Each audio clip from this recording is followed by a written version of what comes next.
அனைவருக்கும் வணக்கம். நான் அசோக் ராஜ்.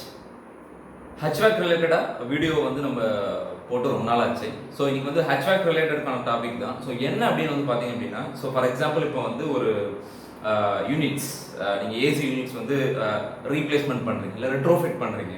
அதாவது இயர்லியராக வந்து பார்த்தீங்கன்னா உங்களுக்கே தெரியும், ரெஃப்ரிஜரண்ட்டில் வந்து பார்த்தீங்கன்னா CFC குளோரோஃப்ளோரோ கார்பன், அதுக்கப்புறம் அடுத்த குளோரினை எலிமினேட் பண்ணுறதுக்கு தான் HCFC ஹைட்ரோ குளோரோஃப்ளோரோ கார்பன் வந்துச்சு. இப்போ எல்லாமே வந்து HFC போகிறாங்க. ஸோ இப்போ இருக்கிற எக்ஸிஸ்டிங் மோஸ்ட்டாக எல்லாருமே என்ன யூஸ் பண்ணிட்டு இருப்பாங்க அப்படின்னா HCFC ஹைட்ரோ குளோரோஃப்ளோரோ கார்பன். அந்த HCFC ஹைட்ரோ ஃப்ளோரோ கார்பன்லேருந்து HFC ஹைட்ரோ ஃப்ளோரோ கார்பன் வந்து யூஸ் பண்ணும் போது ஓகே மேபி ஆரில் 11 to R32 இருக்கலாம், R22 to R32 இருக்கலாம். ஸோ இப்படி அவங்க மாறும்போது என்ன ஆகும் அப்படின்னா, இப்போ வந்து இப்போ நீங்கள் வந்து மாற்றணும், லைக் ஏசி ரெட்ரோஃபிட் பண்ணணும். பழைய ரெஃப்ரிஜரண்ட்லாம் வந்து எரிஞ்சிட்டு புது ரெஃப்ரிஜரண்ட், அதாவது ஜீரோ ஓடிபி தான் வந்து பார்த்தீங்கன்னா உங்களுக்கு HFC ஹைட்ரோ ஃப்ளோரோ கார்பன். ஏன்னா இதில் குளோரினே கிடையாது, அதான் வந்து zero OTP. But global warming potential GWP வந்து இருக்கும் அதில். பட் ஸ்டில் வந்து பார்த்தீங்க அப்படின்னா இதுதான் வந்து இப்போதைக்கு வந்து இருக்குது அப்படின்றத நம்ம யூட்டிலைஸ் பண்ணுறோம். ஸோ அப்படி யூட்டிலைஸ் பண்ணுறதுக்கு முன்னாடி நீங்கள் ஏசி ரெட்ரோஃபிட் பண்ணுறீங்க அப்படின்னா எல்லாத்துக்கும் மைண்டுக்குள்ள ஒரே ஒரு விஷயம் தான் ஓடும், எக்ஸிஸ்டிங் ரெஃப்ரிஜரண்ட் பைப்பை நம்ம யூஸ் பண்ணலாமா, எக்ஸிஸ்டிங் ரெஃப்ரிஜரண்ட் பைப்பு நம்ம ஏன் வந்து மாற்றணும் அப்படின்ற ஒரு விஷயம் வரும். இப்போ ஸ்பிளிட் ஏசி அப்படின்னா பேக் டு பேக் மேக்ஸிமம் ஒரு 3 மீட்டர் இல்லை 4 மீட்டர் இருக்கும், அது வந்து புதுசாக மாற்றிக்கலாம். பட் இப்போ நீங்கள் VRF நீங்கள் ரீப்ளேஸ்மெண்ட் பண்ணுறீங்க, ஓகே, இல்லை ஒரு VRV ரீப்ளேஸ்மெண்ட் பண்ணுறீங்க, ரெட்ரோஃபிட் பண்ணுறீங்க, அதோட மீட்டர்ஸ் வந்து பார்த்தீங்கன்னா மிஞ்சி போனால் ஏகப்பட்ட மீட்டர் நீங்கள் போட்டிருப்பீங்க. ஒரு 400 மீட்டர்லேருந்து 500 மீட்டர், இல்லை 500 மீட்டர்லேருந்து 600 மீட்டர், அந்த மாதிரி வந்து டிஸ்ட்ரிபியூட் வந்து நீங்கள் வந்து பண்ணியிருக்கலாம். 700 மீட்டர் கூட நீங்கள் போட்டுக்கலாம். அப்படி நீங்கள் போட்டிருக்கிற பட்சத்தில் 700 மீட்டருமே எடுத்துகிட்டு மாற்றணுமா அப்படின்ற ஒரு கொஸ்டின் வரும். ஸோ அப்போ அந்த ரெஃப்ரிஜரண்ட் பைப்பை ஓகே நம்ம வந்து ரெஃப்ரிஜரண்ட் வந்து அடுத்த லெவல் ஆஃப் ரெஃப்ரிஜரண்ட் வரும். OEM என்ன சொல்லுவாங்கன்னா எக்ஸிஸ்டிங் ரெஃப்ரிஜரண்ட் பைப்பை யூஸ் பண்ணக்கூடாதுன்னு சொல்லுவாங்க. சில OEM ரெஃப்ரிஜரண்ட் பைப்பை யூஸ் பண்ணலாம், பட் ஆனால் வந்து கிளீனிங் வந்து நீங்கள் பண்ணணும்னு சொல்லுவாங்க. ஸோ அப்போ என்ன ப்ரொசீஜர் அப்படின்னு வந்து பார்த்தீங்கன்னா, ரெஃப்ரிஜரண்ட் பைப் உங்களுக்கே தெரியும், அதில் வந்து சாஃப்ட்ரான் பைப் அண்ட் ஹார்ட்ரான் பைப் அப்படின்னு சொல்லி இருக்கு. சாஃப்ட்ரான் பைப்னா உங்களுக்கு ஈஸியாக ஃப்ளெக்சிபிள் பண்ணலாம், ஹார்ட்ரான் பைப்னா உங்களால் ஈஸியாக வந்து விளைக்க முடியாது. சரிங்களா? இன்னும் நிறைய டிஃபரன்ஸ் இருக்கு. Hard iron pipe versus hard iron pipe, soft iron pipe versus hard iron pipe. இதை பற்றி நம்ம டீட்டெயிலாக இன்னொரு வீடியோ டிஸ்கஸ் பண்ணோம். ஸோ அப்படி நீங்கள் எனி பைப் யூஸ் பண்ணாலும் அதை வந்து நம்ம ரீப்ளேஸ் பண்ணலாம். அதை வந்து க்ளீன் பண்ணணும், ஏன்னா எக்ஸிஸ்டிங்கில் இருக்கிற அந்த ரெஃப்ரிஜரண்ட் ரெசிடியூ வந்து க்ளீன் பண்ணணும் அப்படின்ற பட்சத்தில் ஒரு விஷயம் வந்து ஜென்ரலாக எல்லாரும் பண்ணுவாங்க. என்ன பண்ணுவாங்க அப்படின்னா CCl4, அதாவது கார்பன் டெட்ரா குளோரைட் அப்படின்னு சொல்லிட்டு இருக்கு.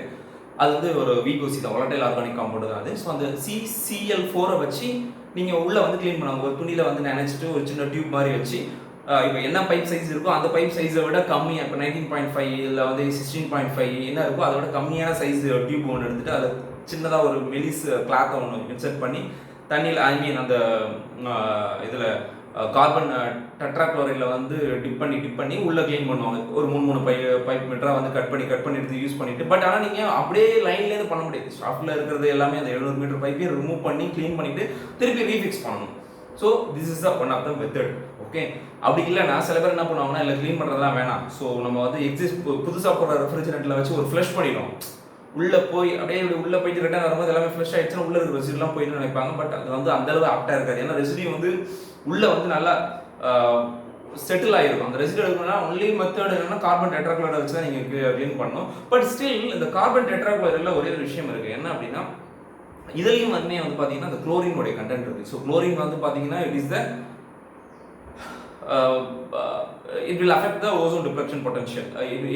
It has some ozone depletion potential. Ozone depletion வந்து அஃபெக்ட் பண்ணும்.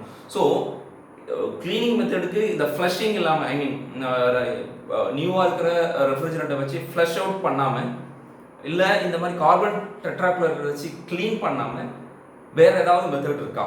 ஸோ அப்படின்ற ஒரு சின்ன ஒரு ஐடியா தான் உங்கள்கிட்ட நான் கேட்குறேன். உங்களுக்கு தெரிஞ்சது அப்படின்னா கமெண்ட் பாக்ஸில் கமெண்ட் பண்ணுங்கள். இல்லை இந்த 2 மெத்தட் தான் இருக்குது அப்படின்றவங்க நோ ப்ராப்ளம். இல்லை இதுக்கு மேலே நான் வேறு ஏதாவது நான் வந்து சைட்டில் நான் வந்து ட்ரை பண்ணியிருக்கேன்.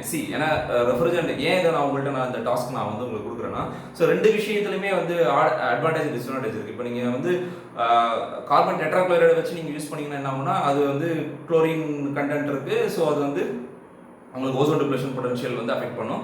ஐ மீன் ஓசோன் ப்ரொடக்ஷன் அஃபெக்ட் பண்ணும். அடுத்தது வந்து பார்த்தீங்கன்னா இது வந்து இந்த ஃப்ளஷ் அவுட் பண்ணும்போது உங்களுடைய புது ரெஃப்ரிஜரண்ட்டை நீங்கள் வந்து அன்வான்டடாக வேஸ்ட் பண்ணுவீங்க. ஈவன் வந்து அது வந்து 0 ஓடிபினாலும் GWP இருக்குது, குளோபல் வார்மிங் பொட்டன்ஷியல் வந்து இருக்குது. ஸோ அப்போ வந்து நீங்கள் வேஸ்ட் பண்ணுற மாதிரி வரும்.